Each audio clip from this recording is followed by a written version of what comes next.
일반적으로 십자가란 죽음을 상징합니다. 그래서 묘지에 가보면, 특별히 공동묘지에 한번 가보면 많은 십자가를 보게 됩니다. 또 때로는 자비의 상징으로 십자가를 사용합니다. 적십자사, 여기 십자가 표식 삼자가 뭐예요? 자비를 나타나기 위한 그런 표식으로 삼는 것입니다. 또 흔히 일반적으로 뭘 상징해요? 십자가? 건물에 십자가 세우면 뭐 생각해요? 교회 생각하는 거예요. 교회를 상징해요. 저 어떤 건물 딱 세워놓고 십자가 이렇게 세우면 저기 교회가 있구나, 그렇게 생각하는 것입니다. 그러나 십자가의 본질로서 아주 원초적인 십자가는 예수 그리스도께서 지신 십자가입니다. 놀라운 기적이며 하늘의 능력이며 하나님의 지혜입니다. 이 십자가 안에 있는 무궁무진한 뜻을 바로 깨닫기만 하면 거기에 구원이 있고 영생이 있고 자유가 있는 것입니다. 이런 의미에서 보면 예수님의 십자가에서 죽으심은 바로 이 대제사장의 제물이기 때문에 그런 거예요. 속죄의 의미가 있다는 거예요. 자기 자신의 피를 가지고 나가서 우리를 위해서 희생된 속죄의 제물입니다. 누가? 예수 그리스도가. 그러므로 십자가는 하나님이 우리 죄를 용서하고 또 우리를 영접하시기 위해서 지불하는 하나님 자기 자신의 희생에 대한 계시인 것입니다. 다시 말하자면 하나님 자기 자신의 고통과 하나님 자신의 완전한 사랑에 대한 계시가 이 십자가 안에 나타나 있는 것입니다. 그리고 공의와 사랑이 완성을 이루는 바로 그 결정체가 십자가인 것입니다. 그런데 오늘 본문을 보면 예수 그리스도가 지고 가신 그 십자가가 아닌 또 하나의 십자가가 있음을 가르쳐 줍니다. 우리가 지고 가야 할 십자가입니다. 이 십자가는 예수님 십자가처럼 그 누구를 대신해서 지는 그런 십자가가 아니고 내가 감당해야 될 십자가인 거예요. 내가 지고 가야 될 십자가. 그러므로 예수님께서 지신 십자가를 내가 또다시 지는 것처럼 착각을 하면 안 되는 거예요. 내가 저 사람을 위해서 내가 십자가를 지지, 그런 말을 하면 안 되는 거예요. 그래서 우리는 중보 기도라는 말도 안 쓰는 거거든. 누구야? 중보자는 오직 한 분밖에 없어. 누구 죄를 위해서 내가 대신 희생하고 내가 대신 짐으로써 그 예수께서 지신 십자가의 기능을 발휘하지 못한다는 거예요. 우리에겐 그런 능력이 없어요. 자격이 없어요. 그러니까 저 사람의 고통과 뭐를 내가 십자가를 지지, 그게 아니라니까. 누구 십자가 지자는 거예요? 자신의 십자가를 지자는 거예요. 자신의 십자가. 내가 져야 될 십자가는 특징이 있어. 뭐냐면 그리스도를 영접하고 하나님의 자녀로 살아갈 때 우리가 지불해야 하는 고통과 희생과 손해를 지칭하는 것, 그것이 내가 져야 할 십자가다 하는 것이에요. 자, 보세요. 불행이라는 것은 언제나 모든 것 전부를 다 가지려고 하는 데서부터 출발을 하는 겁니다. 그러나 진리는 양자택일이에요. 양자택일. 둘 다 가질 수는 없는 것입니다. 우리는 모두 나 스스로 주도적인 결단을 해야 합니다. 다시 말하면 어떤 사람에게 끌려가는 것, 남이 하는 대로 그저 따라가는 것, 억지로 마지못해 하는 것, 자기 의지는 사용하지 않고 그저 끌려 살아가는 사람에게는 진리도 생명도 없습니다. 내가 스스로 하나를 선택해야 합니다. 선택하기 위해서 나머지는 어떻게 되는 거예요? 버려야 하는 것입니다. 자, 그렇다면 십자가가 뭡니까? 진리를 찾기 위해서 거짓을 버리고 참사랑을 위해서 나머지를 다 버리는 것, 그게 바로 아픔의 십자가란 말입니다. 그래서 예수님 말씀 가운데는 밭에 감춰진 보화라는 비유가 있습니다. 밭에 감추어진 보화를 발견하는 사람이 그것을 얻기 위하여 자기의 소유를 다 팔아서 그 보화를 샀어요. 그러면 한번 생각해 봐요. 다 자기 땅을 팔 때 아까웠겠습니까? 팔 때 왜 파는 거야? 보화를 살려고. 보화를 살려고. 그러니까 두 가지를 다 가지려고. 그것도 갖고 이것도 가지려면 이 땅 파는 게 엄청 아깝지. 뭘 얘기합니까? 선택을 분명하게 하라. 그 대신 뭐가 필요해요? 정확한 것을 선택하고 분별을 잘해야 된다는 겁니다. 밭에 감추어진 보화를 발견한 사람이 그 보화를 얻기 위해서 자기의 소유를 다 팔아서 샀다는 것. 자, 한번 생각해 보세요. 그걸 팔 때 아까웠겠습니까? 다 팔아서 산 것, 그게 바로 십자가예요. 크지만 아주 무거운 짐이 절대로 아닌 것입니다. 저것을 얻기 위해서라면 이것 파는 것 어렵지 않습니다. 이걸 알아야 합니다. 그러므로 절대적 가치의 것을 찾았다면 그 외의 것들은 상대적으로 쉽게 포기할 수 있고 또 잊어버릴 수 있는 것입니다. 미래적 가치가 분명하다면 현재의 가치는 미련 없이 버릴 수 있어야 하는 것입니다.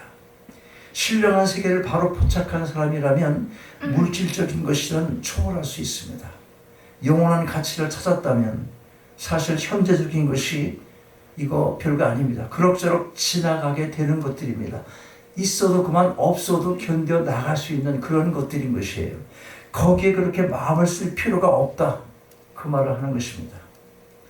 어떤 게 좋은 게 있으면 이것도 갖고 그것도 가지려고 그럴 것이 아니라 이거 포기하라, 그런 얘기하는 거예요. 십자가가 그런 포기 요구한다 이 말이에요. 이것도 갖고 싶은 것 희생할 수 있어야 되고 버려야 되고, 근데 고통이 따를 수 있어요. 그 고통도 감수하는 것, 그것이 바로 십자가의 삶인 것입니다. 어차피 가는 길에 어차피 떠나야 될 세상이에요. 결국은 참된 가치, 절대적 가치가 아직도 이해되지 않아서 그걸 믿지 않기 때문에 문제가 되고 있는 것입니다.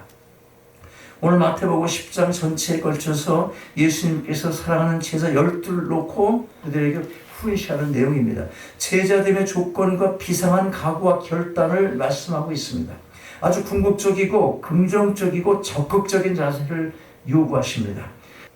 여러분 어때요?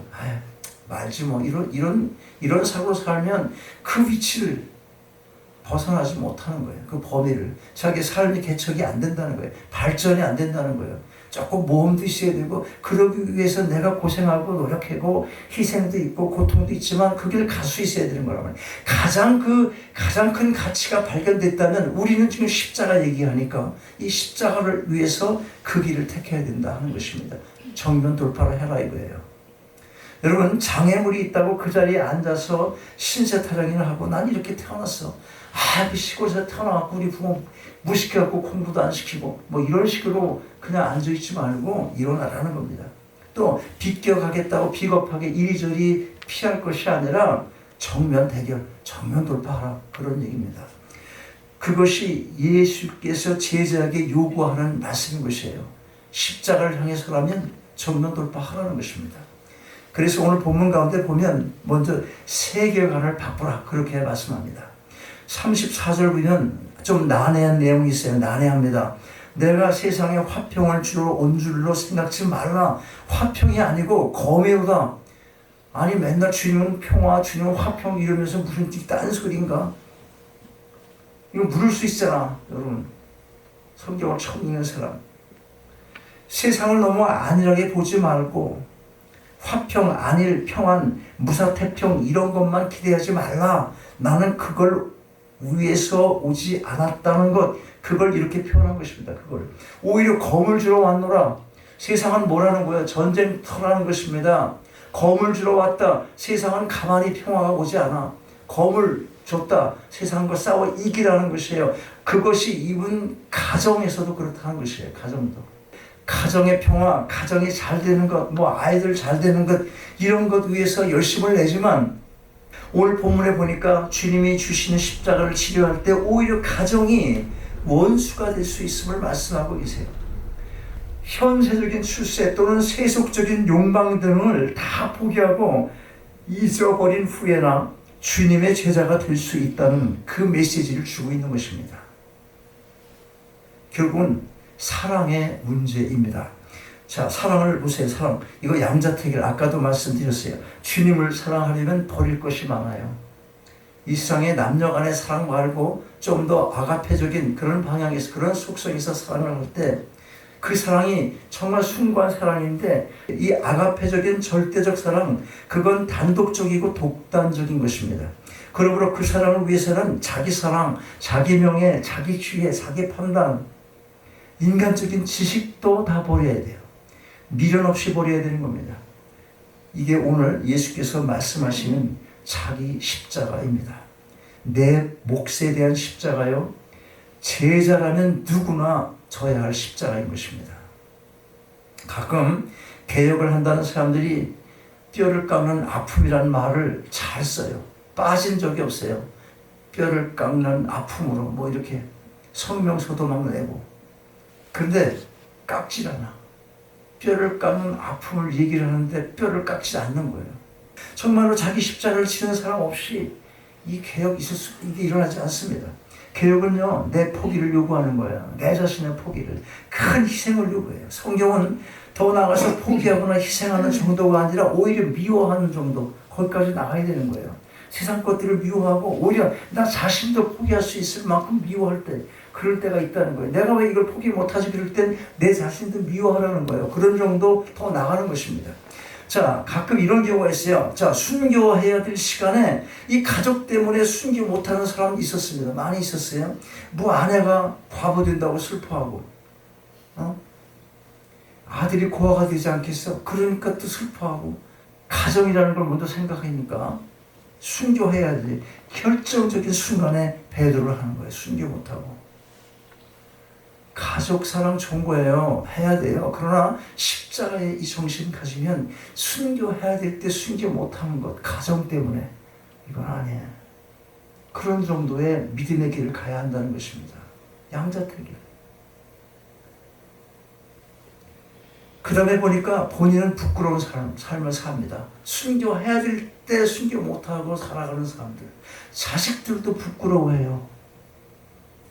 오히려 그럴 때 자식들을 놓아두고 순교했던 사람들이 그 자식들은 자랑거리가 있어요. 우리 아버지 순교하신 분이에요. 내 남편이 순교자였어요. 교회 역사를 보면 내가 순교하려고 가는 길을 막지 마라 그러는 사람이 있었어요. 그런 분들이 한두 사람이 아니야. 이 순교자의 그 인물들 쭉 정리한 거 보면 그런 사람들이 얼마나 많은지 몰라요. 그런데 모두가 다 순교하라 그런 말 하는 거 아니에요. 전체가 다 순교해야 된다.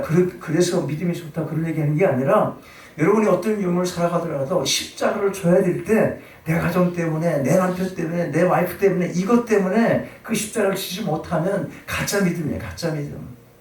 치라는 거예요. 그럴 때 자식들도 오히려 자랑하며 살아간다. 어떻게 해야 되겠어요? 어떻게 하는 것이 정말로 자식을 사랑하는 거예요? 어떻게 하는 것이 남편이나 아내를 사랑하는 것입니까? 이걸 잊지 말아야 한다는 겁니다. 예수님께서는 지금 전쟁 상황을 말씀하세요. 검을 주러 왔다 하잖아. 검을 주러 왔다. 젊은 율법사가 예수님을 찾아와서 어떻게 하면 영생을 얻겠습니까? 하고 물어요. 예수께서 내가 가진 것을 다 팔아 가난한 자에게 주고 나를 쫓으라.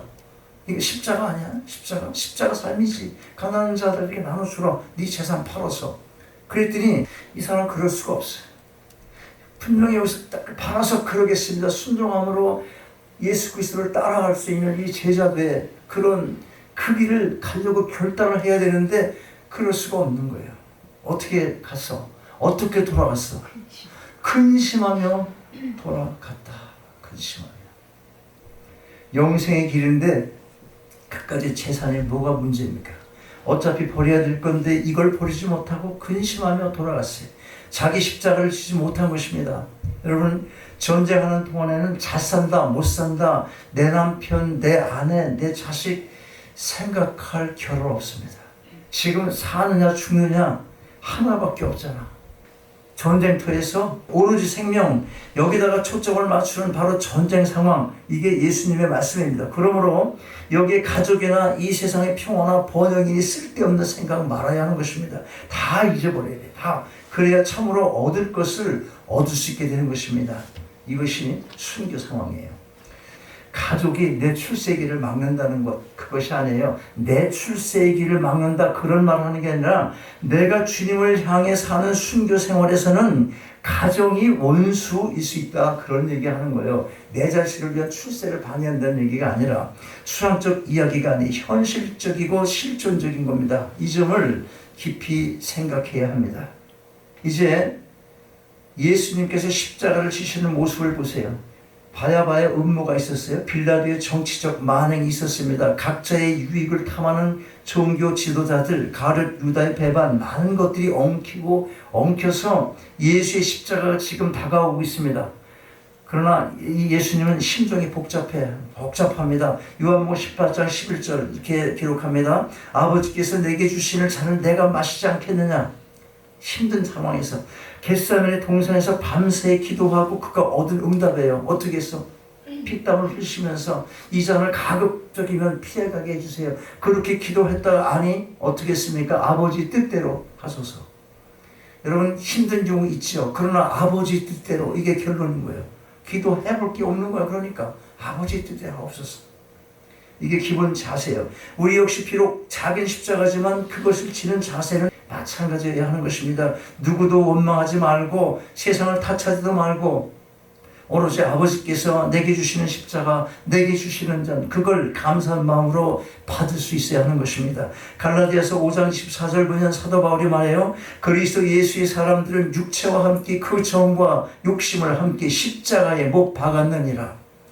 여러분 마음속 깊이 뿌리박고 있는 정과 욕심을 십자가에 못 박아 버리시기 바랍니다. 그러고 나서야 진실로 주님을 만날 수 있게 되는 것입니다. 우리의 모든 이 근심이 어디로부터 비롯되냐면 내가 이 십자가 지지 않겠다는 데부터 거기서부터 출발을 하는 거예요. 내가 지지 않겠습니다. 십자가가 내게서 비껴가기만을 바라는 것입니다. 여러분 아주 조그만 것 보기에도 아름다운 십자가만을 찾다가는 결국 그 사람은 참 생명, 참된 구원의 능력을 체험할 수가 없습니다. 그러므로 우리 영이 새롭게 태어나야 되는 것입니다. 지금 여러분 앞에 놓여있는 십자가가 무엇입니까? 그 십자가를 지는데 무엇이 방해를 하고 있습니까? 여러분 아무리 이러한 것들이 원수가 되어서 여러분 앞을 가로막고 있을지라도 이것이 주님의 뜻이고 이것이 주님께서 내게 원하시는 십자가라면 그 길로 가겠습니다. 이렇게 결단하시고 감사함으로 찬양하며 그 십자가를 질 수 있는 여러분 모두가 다 되시기를 주님의 이름으로 축원합니다. 네. 아버지 하나님 십자가의 진정한 의미를 다시금 마음에 새기게 하심을 감사드립니다. 하나님의 지혜이며 능력인 십자가 거기에 구원이 있고 영생이 있으며 참 자유가 있음을 고백합니다. 마음속 깊이 뿌리박고 있는 정과 욕심을 주님이 지고 가신 십자가에 모두 못 박고 내게 주어진 십자가 그것이 참으로 고난의 길이라 해도 감사와 기쁨으로 감당할 수 있는 저희 모두가 다 되게 하옵소서. 주 예수 그리스도 이름으로 기도하옵나이다. 아멘. 일어나셔서 함께 찬양하시겠습니다. 꽃이 바로